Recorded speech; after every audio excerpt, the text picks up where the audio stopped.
What's going on? We back. Goodfellas Sports TV. We in the building. Appreciate everybody for checking in one time for the one time. Make sure you hit the subscribe button, hit the bell icon button. Want to donate to the channel? The link's in the description. Appreciate everybody that do donate. But bring y'all some more rumorish, breaking news-ish. If Willie Monroe is not able to go and get approved by the WBC and the New York State Athletic Commission, Matt Korobov is going to step in. Now, Matt Korobov is a guy who's 35 years old. He lost to Andy Lee back on HBO a couple years ago. And you famously might remember Peter Quillen ducking him, okay? Back in 2014, matter of fact, Peter Quillen had a mandatory versus Matt Korobov. He chose to give his title up, okay? He gave his title up, dropped it. And, you know, it's kind of a chain of action events that happened after that. Demetrius Andrade was his junior middleweight WBO title holder at the time. They offered a Matt Korobov fight to him to move up to get the middleweight WBO title. He said the money wasn't enough. Andy Lee stepped in and stopped the Russian Matt Korobov, and he stopped him in 6 rounds, matter of fact. And before that, Matt Korobov had just beat Jose Uzatagi for the vacant WBO Intercontinental middleweight title. So he got some names on his resume. I remember that Uzataki fight too. I think that was on HBO as well. And yep, I truly believe that was on HBO as well. So yeah, he beat Derek Edwards, you know, Grady Brewer from the Contender. He ain't had that many fights as a professional fighter. He's had 28 fights, 14 knockouts, one loss by knockout to Andy Lee in the 6th round.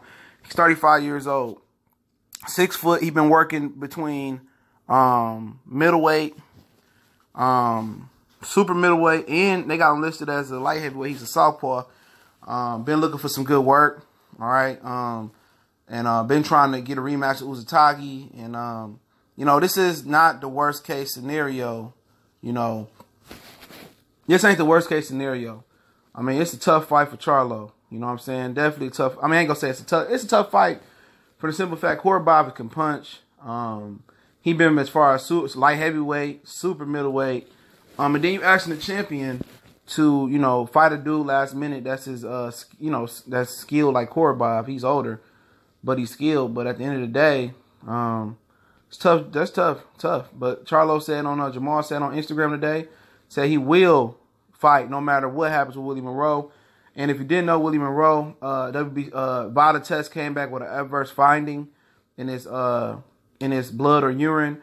So now the WBC will determine if he can go Monday. Now, it is, people said WBC strict, but they did let Bermane Stiverne slide with Alexander Povetkin fight, and then Povetkin popped top. So so that's something to look at right there. So Bermane Stiverne did get a slap on the wrist. We'll see if they give Willie Monroe a slap on the wrist. If not, Jermall expects to still fight, and Matt Korobov is somebody that seems to be ready. And it's sad in the state of boxing where you got to have a guy that stay ready. You know what I'm saying? You got to have a dude that, like a secondary fighter like you in the World Boxing Super Series, man. Like, you got to have an alternate, you know, in mind, not knowing who's going to pop dirty or not. And Stephen Bradman said on Twitter he believes 75% of the top 10 is on some type of PEDs. And it's easy to say that. Like, this era is the PED era. This era is the era of Floyd Mayweather bringing, you know, Olympic-style drug testing to pro boxing. You know what I'm saying? Real talk. That's what it's about. Because if you had this type of testing back then, plenty of more fighters would pop hot. If you had this testing and these dudes coming from these other countries, and they have real strict drug testing, they will pop out. I don't believe 75% of top fighters, top 10 fighters on the drug test. That's just a cop-out. You know what I'm saying? Do you know at least 8 or 7.5 middleweights, light heavyweights, heavyweights? Well, I know about heavyweights. But in every weight class, you saying every top 10, somebody owns something. You don't know that. That's a cop-out, man. You know what I'm saying? You don't know that. I'm not going to indict, you know, somebody just because somebody got a diuretic in their system or one guy get popped every now and again. Like, man, get the hell up out of here with that, man.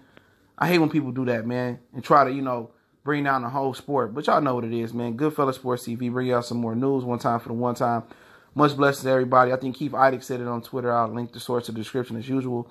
Find me on Facebook and Twitter. Also, you can find me in the Facebook group. All the links in the description, man. You can find me on social media. Also, you can reach out to me in the email or DM me if you got a video request, question, business inquiry, sponsorship, whatever the situation may be. All my contact information is in the description, man. Everybody stay blessed, stay safe tonight. Goodfellas Sports TV, your boy CJ Goodfella. We gone.